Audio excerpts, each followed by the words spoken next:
बिस्मिल्लाहिर्रहमानिर्रहीम। अस्सलामु अलैकुम। उम्मीद करता हूँ कि तमाम दोस्त खैरियत से होंगे। दोस्तों, आज की हमारी वीडियो का टॉपिक नजर की कमजोरी के मुतालिक है। आज की इस वीडियो में आपको ये बताऊंगा कि नजर की कमजोरी का आसान देसी इलाज क्या है, जिससे आपकी नजर की कमजोरी भी दूर हो जाए और आपके अखराजात भी ना बढ़े। आप इसको नजर की कमजोरी का नबवी इलाज भी कह सकते हैं। दोस्तों, इसके साथ आपको ये बताऊंगा कि नजर की कमजोरी से बचने के लिए हमें कौन कौन से काम करने चाहिए और किन कामों से एहतियात करना चाहिए, और आखिर पर आपको नजर की कमजोरी से बचने की कुछ हेल्थ टिप्स बताऊंगा। आपसे गुजारिश है कि आप वीडियो एंड तक देखें, और जो लोग नजर की कमजोरी का शिकार हैं वो इस वीडियो को लाजमी देखें, उनको इस वीडियो से बहुत ज्यादा फायदा हासिल होगा। दोस्तों, आजकल हर दूसरा इंसान नजर की कमजोरी का शिकार है। इसकी कई वजूहात हो सकती हैं और इलाज भी मुमकिन है। अगर आप अपनी खुराक से इसका इलाज करना चाहते हैं तो खाने में मछली और सुरख प्याज का इस्तेमाल ज्यादा से ज्यादा करें। मछली में मौजूद ओमेगा फैटी एसिड्स आंखों की मुख्तलिफ बीमारियों से महफूज रखते हैं, और सुरख प्याज का इस्तेमाल नजर की कमजोरी को दूर रखता है। इसके अलावा आंखों को सेहतमंद और बिनाई को मजबूत रखने के लिए एक जबरदस्त नुस्खा आपकी खिदमत में हाजिर है, जो कि बहुत ज्यादा जमूदा है। आपसे गुजारिश है कि आप इस नुस्खे को लाजमी इस्तेमाल करें। इस नुस्खे के लिए आपको चीजें चाहिए होंगी: सौंफ 100 ग्राम, कूजा मिश्री 100 ग्राम, छोटी सब्ज इलायची 100 ग्राम, साबुत धनिया 100 ग्राम, काली मिर्च 100 ग्राम, बड़ी इलायची 100 ग्राम। दोस्तों, ये 6 चीजों की आपको जरूरत है। दोबारा सुन लें: सौंफ 100 ग्राम, कूजा मिश्री 100 ग्राम, छोटी इलायची 100 ग्राम, साबुत धनिया 100 ग्राम, काली मिर्च 100 ग्राम, बड़ी इलायची 100 ग्राम। अब मैं आपको इसको बनाने की तरकीब और तरीका इस्तेमाल बताऊंगा। इन तमाम अशिया को कूंडे में डालकर अच्छी तरह पीस लें और किसी बर्तन में डालकर चम्मच की मदद से सब अज्जा को यकजान कर लें। अब इसे किसी शीशे के जार में डालकर नॉर्मल टेम्परेचर पर कमरे में रख लें, और रोजाना सुबह और शाम एक खाने का चम्मच सादा पानी के साथ खाएं। इंशाल्लाह 1 हफ्ते के इस्तेमाल से ही आपको नजर की कमजोरी में बहुत ज्यादा फर्क महसूस होगा।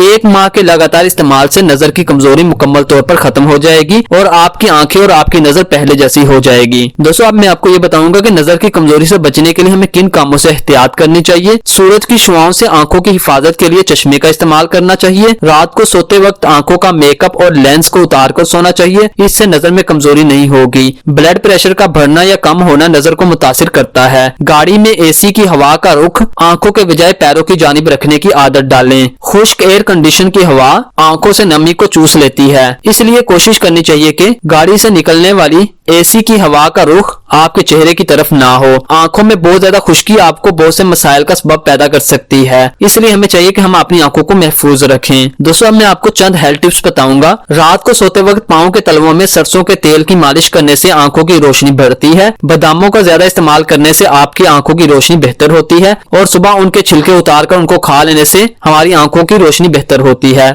दोस्तों, खाने के बाद सौंफ खाने से आंखों की रोशनी बढ़ती है। पिसी हुई सौंफ आधा चम्मच में थोड़ी सी चीनी मिलाकर दूध के साथ लें तो इससे हमारी नजर बहुत ज्यादा बढ़ती है। ताजा दूध का ज्यादा से ज्यादा इस्तेमाल करना चाहिए, और हो सके तो इसमें कूजा मिश्री को डालकर इस्तेमाल करना चाहिए, इससे नजर को बहुत ज्यादा फायदा हासिल होता है। दोस्तों, बेर फल आंखों की रोशनी में बहुत ज्यादा इजाफा करता है, इसलिए हमें बेरों का भी इस्तेमाल करना चाहिए। अगर आपकी नजर थोड़ी कमजोर है तो आपको टमाटर का इस्तेमाल करना चाहिए, और ये टमाटर आपकी नजर के लिए बहुत ज्यादा फायदेमंद है। सुबह सवेरे नंगे पांव सब्ज घास पर चलने से आंखों की रोशनी में बहुत ज्यादा इजाफा होता है। दोस्तों, जैसा कि मैंने पहले भी बताया कि आंखों की बिनाई तेज करने के लिए मछली का इस्तेमाल ज्यादा करना चाहिए। इसके साथ ग्रीन टी ना सिर्फ आंखों में होने वाले इन्फेक्शन के खतरात को कम करती है, बल्कि आंखों के लिए भी बेहद मुफीद है। दोस्तों, ये थी आपके लिए चंद हेल्थ टिप्स। आखिर पर मैं आपसे ये गुजारिश करता हूँ कि आप अपनी आंखों में रोजाना सुरमे का इस्तेमाल लाजमी करें, ताकि आपकी आंखें महफूज रहें। उम्मीद करता हूँ कि आपको वीडियो पसंद आई होगी। अल्लाह हाफिज, मिलते हैं एक नई वीडियो में।